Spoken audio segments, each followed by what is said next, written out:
எல்லாரும் வந்துட்டாங்க. வாங்க சுவாமி. நல்லா இருங்க. வணக்கம். என்ன சாப்பிடுறீங்க சாமி?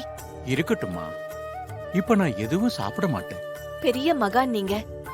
எங்க வீட்ல உங்க பாதம் பட்டது எங்க பாக்கியம்.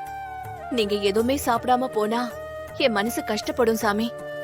ம், சரிம்மா, தண்ணி மட்டும் கொடுங்க, அது போதும். சந்தோஷம் சாமி. சிந்தாமணி, அண்ணி, தண்ணி கொண்டு வா. சரிங்க அண்ணி. வழங்காத சொம்பல தண்ணி கொண்டு வா. சரிம்மா.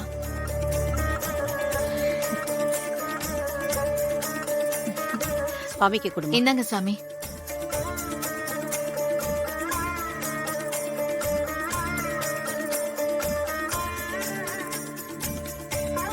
சாமி, இவங்கதான் என்னோட அத்தை. வணக்கம் சாமி. நல்லா இருங்க. அத்தை, இவருதான் சித்தானந்த சுவாமிகள். ஆஹா. நான் கோவிலுக்கு போனப்போ சந்திச்சேன்னு சொன்னல, ஆ, இவர்தான் அத்தை. சாமி, உங்களோட வார்த்தைய கடவுள் சொல்ற வார்த்தையா நினைச்சு நீங்க சொன்னபடியே சுபத்ரா செஞ்சா.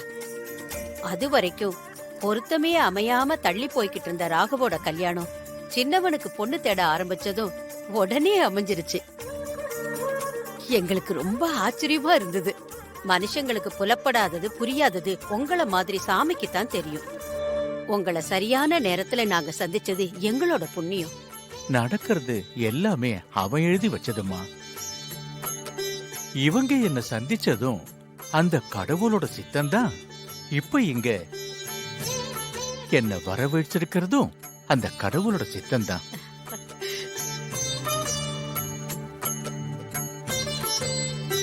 இவருதான் அந்த சித்தானந்த சுவாமியா?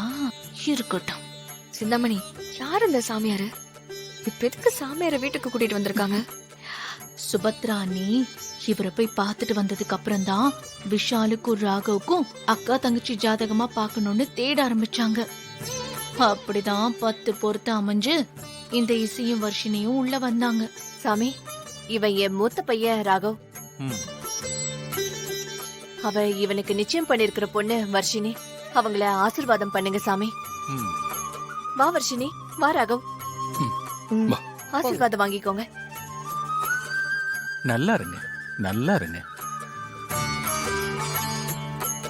நீங்க ஆசைப்பட்ட மாதிரி சந்தோஷமான வாழ்க்கை இது. சரியான பொருத்த அமைஞ்ச ஜோடி நீங்க. பெருவாழ்வு வாழணும்.